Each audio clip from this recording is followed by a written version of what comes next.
Yeah. Whoa, whoa, I told my mama, Asalama, I'ma make it and never forget her. Stacking bread and stacking the cheddar. Who would've known I would've traveled off of writing letters? Who would've known I'd have a job making these instrumentals? Yeah, whoa, some days are better than others. I know I wasn't shoulder for the tears of my mother. This around the time. I held off as fast as, as long as I could. I'm like, oh, I'm just enduring all this pain, all these contractions. But my mom is like, you're sweating. What's going on with you? Are you okay? She's like, you're wobbling. And mind you, she's a nurse. So she's like seeing all the signs. Right. I'm like, no, I'm fine. I'm about to make us some lunch. So I end up making us some lunch. I ate it and I completely threw up everywhere. And she was like, no, you're about to go in labor. Yes. So she called and she was like, girl, I was like, but I can't leave you here. She was like, girl, look, you can't have this baby here either. So you need to come on. And, so we end up calling my stepfather. I get to the hospital, 8 centimeters dilated. Ooh. So I could have had my baby on the floor. Yes. So I got to the emergency room just in time. And then if there's any precursor to postpartum, and I'll kind of I'll revisit this later, but I did suffer from postpartum depression for a while. Mm-hmm. But if there's any precursor to postpartum depression, I think a traumatic labor and delivery is that. So yes, I'm telling this backstory to kind of get into the precursor of this. So my mom is a nurse.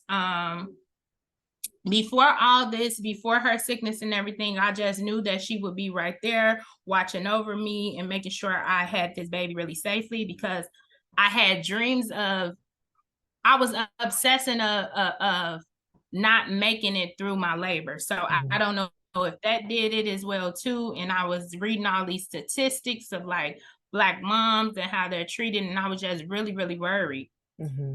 So that kind of added to it the fact that she was at home.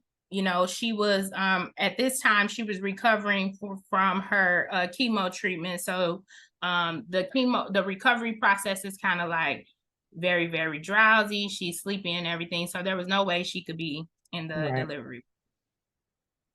So I end up getting to the hospital. My daughter's dad was there, and her 2 godparents, which is my 2 best friends, was there. So I had some support, but I think I was looking for that wisdom as well as that support, because collectively, us 4, we don't have a lot of knowledge of this. Right.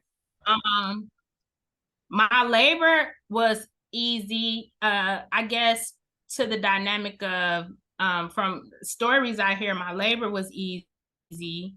I did tear, and that's kind of a really important point in my story, because I end up hemorrhaging.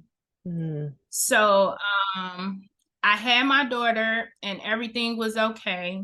And they transitioned me into my room, which was supposed to have been where I was in an area where I didn't need much checking on. Right. And I was pretty much, you pushed her out, everything is okay. Right. So the big part is over. I checked in with my mom. I called her other grandmother, her dad's mom, and we talked and everything. And they came in, they did the little things with my baby, and I went to sleep. And I was sleeping, and I heard my daughter, because she was in the room with me, and I heard her coughing. And I got up to get to her, and so much blood fell on the floor of the hospital, hit the floor, a puddle of blood. So at this time, I'm panicking. I'm cleaning out my daughter's mouth. She still has the little, black stuff or whatever coming out. So I guess that's why she was coughing. But to this day, I say my daughter coughing kind of saved my life, because I'm thinking I'm just tired from labor, and I'm thinking this is how I'm supposed to feel. Right. But this whole time I was losing so much blood because my uterus wasn't contracting. I had blood clots. Mm. So I called the the nurse rushed in, she sees the floor and she goes into a panic and she's like, oh, and now they're calling the doctors and calling everybody in. And I heard the nurse say that they were talking about how much blood I lost during my delivery. Right. And they were saying I wasn't even supposed to have been on that floor because I lost so much blood during the delivery process. I was supposed to be on the floor where I was monitored. My blood loss was monitored. Right. So they end up doing a procedure where, mind you, I had already had stitches. I ripped a little bit, and they end up doing a procedure where they had to reach back inside of me and physically remove clots in order to get the blood to stop. Jesus.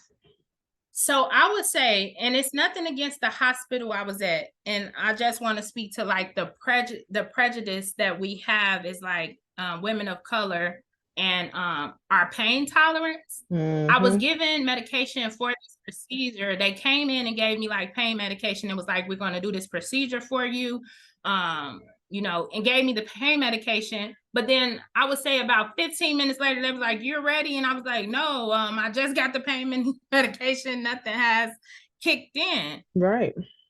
So, and I would say, because I am a spiritual person, I am a Christian, I believe in God and Jesus Christ. I would say that day I had an angel with me because it was an African-American nurse. She was the only African-American nurse that I had for that morning. She came in, she held my hand and she whispered in my ear and she said, I'm not going to let you lose your life in here. And she held my hand and they did the procedure and I screamed out so loud, so loud. It hurted so bad. It was very painful. The first person that did it, she was a student, a medical student. Lord. Okay. And apparently she wasn't reaching in or she wasn't doing what she actually supposed to do. So then the actual doctor took over. She was like, move out the way. And I just felt like an experiment. I don't even know how to, like an experiment. I just felt like I was like a Thanksgiving turkey. It was like that they had completely